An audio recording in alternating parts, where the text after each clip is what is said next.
আসসালামু আলাইকুম। দুপুরের শীর্ষ সংবাদে স্বাগত জানাচ্ছি আমি সুমনা সুমা। নারীর নিরাপত্তাকে সর্বোচ্চ অগ্রাধিকার দিচ্ছে সরকার, প্রধানমন্ত্রী। বেগম খালেদা জিয়ার মরণোত্তর পুরস্কার নিলেন নাতনি জাইমা রহমান। সব নারীর জন্য নিরাপদ হবে বাংলাদেশ, ডাক্তার জোবাইদা রহমান। যুক্তরাজ্যে নিযুক্ত বাংলাদেশি হাই কমিশনার আবিদা ইসলামকে প্রত্যাহার। চট্টগ্রাম বন্দরের এলপিজি এলএনজি বাহী ৮ জাহাজ। ভারতীয় হাই কমিশনের ইফতার মাহফিলে জামাত নেতারা। মির্জা আব্বাসের মামলা, নাসিরুদ্দিন পাটোয়ারিকে আদালতে হাজির হতে সমন জারি। মানবতা বিরোধী অপরাধের মামলায় ওবায়দুল কাদের হানিফের বিরুদ্ধে সাক্ষ্য গ্রহণ। সাবেক আইজিপি বেনজিরের বিরুদ্ধে গ্রেফতারি পরোয়ানা। ২ বিভাগে বজ্রসহ বৃষ্টির আভাস। ৬ মাস তীব্র যুদ্ধ চালিয়ে যাওয়ার সক্ষমতা আছে ইরানের, ইসরায়েলকে আইআরজিসির হুঁশিয়ারি। কুয়েতের প্রধান বিমানবন্দরে ড্রোন হামলা ইরানের। নরওয়েতে মার্কিন দূতাবাসে ভয়াবহ বিস্ফোরণ। শুনছিলেন শিরোনাম, এবার বিস্তারিত। সরকার শিক্ষা, অর্থনীতি, স্বাস্থ্য ও রাজনীতি সহ সব স্তরে নারীর সক্রিয় ও কার্যকর অংশগ্রহণ নিশ্চিত করতে অঙ্গীকারবদ্ধ বলে জানিয়েছেন প্রধানমন্ত্রী তারেক রহমান। একই সঙ্গে নারীর নিরাপত্তা বিধানকে সরকার সর্বোচ্চ অগ্রাধিকার দিচ্ছে বলেও জানান তিনি। রোববার আন্তর্জাতিক নারী দিবস 2026 উপলক্ষে দেওয়া এক বাণীতে তিনি এসব কথা বলেন। তারেক রহমান বলেন, আমরা এমন একটি বাংলাদেশ গড়তে চাই যেখানে নারী পুরুষ সবাই সমান অধিকার ভোগ করবে, সমান মর্যাদা এবং নিরাপত্তা নিয়ে পরিবার, রাষ্ট্র ও সমাজে কাজ করবে। আন্তর্জাতিক নারী দিবস উপলক্ষে বিশ্বের সকল নারীকে আন্তরিক শুভেচ্ছা ও অভিনন্দন জানিয়ে প্রধানমন্ত্রী বলেন, একটি রাষ্ট্রের উন্নয়ন তখনই টেকসই হয় যখন নারীর অধিকার, শিক্ষা, স্বাস্থ্য, নিরাপত্তা ও অংশগ্রহণ নিশ্চিত হয়। এর প্রেক্ষাপটে আন্তর্জাতিক নারী দিবসের এবারের প্রতিপাদ্য আজকের পদক্ষেপ আগামীর ন্যায় বিচার, সুরক্ষিত হোক নারী ও কন্যার অধিকার অত্যন্ত তাৎপর্যপূর্ণ হয়েছে বলে আমি মনে করি। নারী শিক্ষা এবং গণতন্ত্রের অগ্রযাত্রায় শ্রেষ্ঠ অদম্য নারীর মরণোত্তর পুরস্কার পেলেন সাবেক প্রধানমন্ত্রী ও বিএনপির প্রয়াত চেয়ারপারসন বেগম খালেদা জিয়া। নারী দিবস উপলক্ষে রোববার সকালে রাজধানীর উসমানী স্মৃতি মিলনায়তনে আয়োজিত অনুষ্ঠানে রাষ্ট্রপতি মোহাম্মদ শাহাবুদ্দিনের হাত থেকে পুরস্কারটি গ্রহণ করেন বেগম খালেদা জিয়ার নাতনি ব্যারিস্টার জাইমা রহমান। এদিকে ৮ বিভাগ থেকে ৩৯ নারীর মধ্যে ৫ জনকে পুরস্কৃত করা হয়েছে। এদের মধ্যে খুলনার ববিতা খাতুন, চট্টগ্রামের সমলা বেগম, রংপুরের নূরবানু কবির, ময়মনসিংহের নুরুন্নাহার আক্তার, ঢাকার আফরোজা ইয়াসমিনের হাতে পুরস্কার তুলে দেওয়া হয়। বাংলাদেশ সব নারী এবং কন্যার জন্য নিরাপদ হবে বলে মনে করেন প্রধানমন্ত্রী তারেক রহমানের স্ত্রী জোবাইদা রহমান। রোববার সকালে রাজধানীর উসমানী স্মৃতি মিলনায়তনে আন্তর্জাতিক নারী দিবসের আলোচনা সভায় তিনি একথা বলেন। ডাক্তার জোবাইদা রহমান বলেন, অদম্য মনোবলেই সবচেয়ে বড় শক্তি। বেগম খালেদা জিয়ার নারী শক্তি ছিল তার দৃঢ়তায়, তার নেতৃত্বে শক্তি ছিল সাহসে। নারী দিবসের সততা, মর্যাদা ও সামাজিক ন্যায় বিচারের অঙ্গীকারের আহ্বান জানিয়ে ডাক্তার জোবাইদা রহমান বলেন, নারী যখন এগিয়ে যায়, জাতিও এগিয়ে যায়। বাংলাদেশও সব নারী এবং কন্যার জন্য নিরাপদ হবে। যুক্তরাজ্যে নিযুক্ত বাংলাদেশের হাই কমিশনার আবিদা ইসলামকে প্রত্যাহার করা হয়েছে বলে নিশ্চিত করেছেন বাংলাদেশের প্রধানমন্ত্রীর পররাষ্ট্র বিষয়ক উপদেষ্টা হুমায়ুন কবির। তিনি কমনওয়েলথের এক সফরে ব্রিটেনে এসে হিথ্রো বিমানবন্দরে নেমেই সাংবাদিকদের বলেন, একটি সুসংবাদ হলো লন্ডনে নিযুক্ত হাই কমিশনার এতদিন বিভেদমূলক আচরণ ও কর্মকাণ্ডের মাধ্যমে আমাদের কমিউনিটিকে বিভক্ত করে রেখেছিল এবং সবকিছুতে দলীয়করণের চেষ্টা করেছেন। তাকে প্রত্যাহার করা হয়েছে। তিনি কমিউনিটির স্বার্থ কিংবা বাংলাদেশের জাতীয় স্বার্থের তোয়াক্কা না করে কেবল দলীয় স্বার্থ হাসিল করতেই ব্যস্ত ছিলেন। বিমানবন্দরে হুমায়ুন কবিরের সঙ্গে বাংলাদেশের পররাষ্ট্রমন্ত্রী খলিলুর রহমান উপস্থিত ছিলেন। আমদানি করা তরলীকৃত পেট্রোলিয়াম গ্যাস এবং তরলীকৃত প্রাকৃতিক গ্যাস বহনকারী 8টি জাহাজ এখন পর্যন্ত চট্টগ্রাম বন্দরের জলসীমায় প্রবেশ করেছে। যুদ্ধ শুরুর আগেই এসব জাহাজ হরমুজ প্রণালী অতিক্রম করেছিল। রোববার চট্টগ্রাম বন্দরের সচিব সৈয়দ রিফায়েত হামিম এই তথ্য নিশ্চিত করেছেন। তিনি বলেন, জাহাজগুলো বর্তমানে কুতুবদিয়া ও মহেশখালীর জলসীমায় অবস্থান করছে। এর মধ্যে কাতারের রাস লাফান বন্দর থেকে 63,383 ইউনিট এলএনজি নিয়ে এসেছে ফ্রান্সের পতাকাবাহী জাহাজ আল জুর। এই জাহাজটির স্থানীয় এজেন্সির দায়িত্বে রয়েছে ইউনি গ্লোবার। ঢাকায় ভারতীয় হাই কমিশনের আয়োজিত ইফতার মাহফিলের অংশ নিয়েছে বাংলাদেশ জামাত ইসলামীর নেতারা। শনিবার রাজধানীর একটি হোটেলে এই ইফতার মাহফিলের আয়োজন করা হয়। জামাতের প্রচার বিভাগ থেকে পাঠানো এক বিজ্ঞপ্তিতে একথা জানানো হয়। দলটি জানায়, বাংলাদেশ জামাতে ইসলামীর পক্ষ থেকে দলের কেন্দ্রীয় নির্বাহী পরিষদ সদস্য সাইফুল আলম খান মিলন এবং কেন্দ্রীয় প্রচার ও মিডিয়া বিভাগের সেক্রেটারি অ্যাডভোকেট মতিউর রহমান আকন্দ ওই অনুষ্ঠানে অংশ নেন। বিজ্ঞপ্তিতে আরও জানানো হয়, ইফতার মাহফিলে দেশের রাজনীতিবিদ ও দেশের বিশিষ্ট নাগরিকেরা অংশগ্রহণ করেন।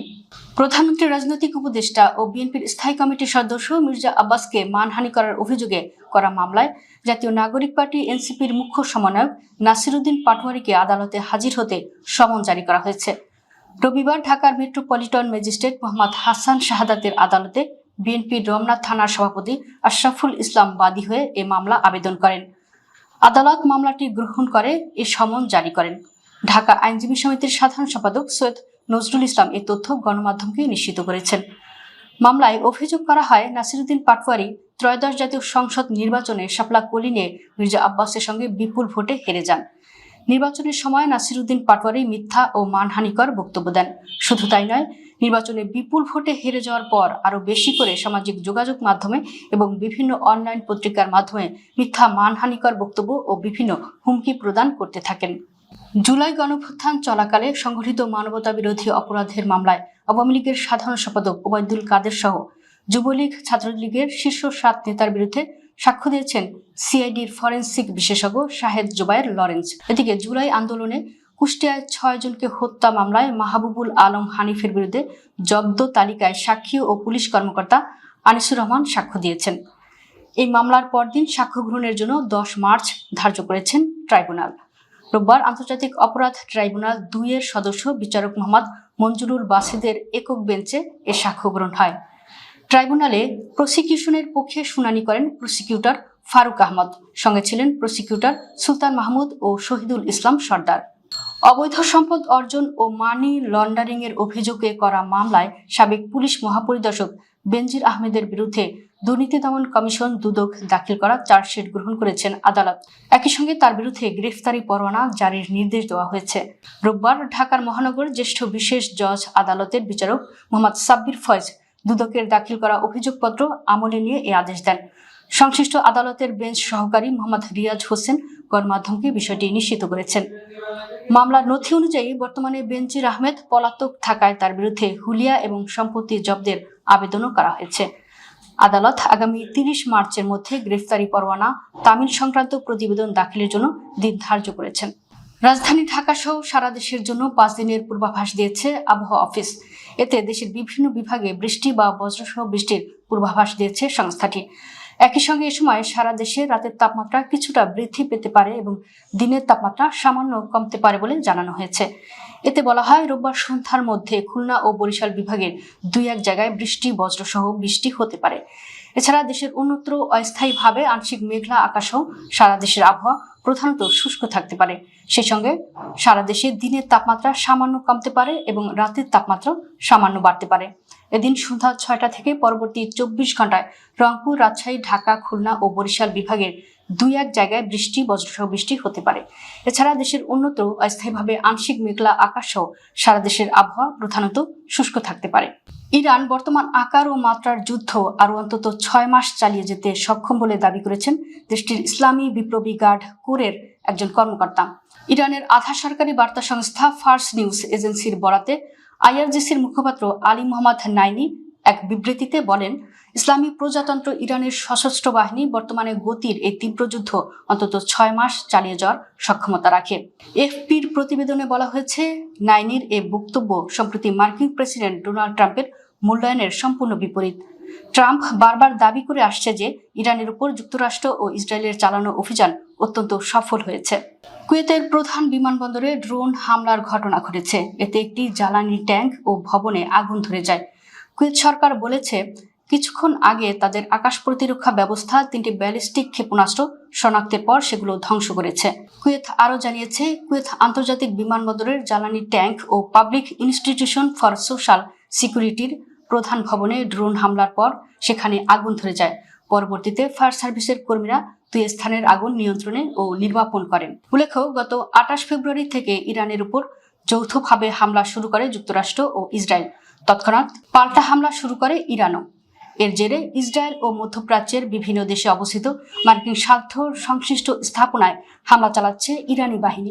নরওয়ের রাজধানী অসলোতে মার্কিন দূতাবাসে ভয়াবহ বিস্ফোরণের ঘটনা ঘটেছে, তবে এই বিস্ফোরণে কোনো ক্ষয়ক্ষতি বা প্রাণহানির খবর এখনো জানা যায়নি।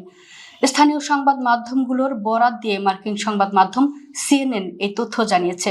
খবরে বলা হয়েছে, স্থানীয় সময় শনিবার 7 মার্চ দিবাগত রাতে নরওয়ের রাজধানী অসলোতে মার্কিন দূতাবাসের ভবনে একটি বিস্ফোরণের ঘটনা ঘটেছে। নরওয়ে পুলিশ জানিয়েছে বিস্ফোরণে সামান্য ক্ষয়ক্ষতি হয়েছে, তবে এতে কেউ আহত হয়নি। এই বিস্ফোরণের ঘটনা এমন এক সময় ঘটল যখন বিশ্বজুড়ে যুক্তরাষ্ট্রের দূতাবাস ও কনসুলেটগুলোতে নিরাপত্তা জোরদার করা হয়েছে, কারণ ইসরায়েল ও যুক্তরাষ্ট্র বর্তমানে ইরানের বিরুদ্ধে ব্যাপক বোমা হামলার অভিযান পরিচালনা করছে। প্রতিক্রিয়ায় ইরানের পাল্টা হামলার লক্ষ্যবস্তু হয়েছে এমন কয়েকটি উপসাগরীয় দেশের মার্কিন কূটনৈতিক স্থাপনা যেখানে মার্কিন সেনা মোতায়েন রয়েছে। এর মধ্যে কুয়েত, সৌদি আরব ও আরব আমিরাতের মার্কিন স্থাপনাগুলোও রয়েছে। দর্শক, ভিডিওটি শেষ পর্যন্ত দেখার জন্য আপনাকে অসংখ্য ধন্যবাদ। নিত্য নতুন ভিডিও পেতে আমাদের ইউটিউব চ্যানেলটি সাবস্ক্রাইব করুন এবং নিয়মিত নোটিফিকেশন পেতে বেল বাটনটি ক্লিক করুন। আমাদের ফেসবুক পেজটি ফলো করুন। এছাড়াও আমাদের ভিডিও লাইক, কমেন্ট ও শেয়ার করুন। আল্লাহ হাফেজ।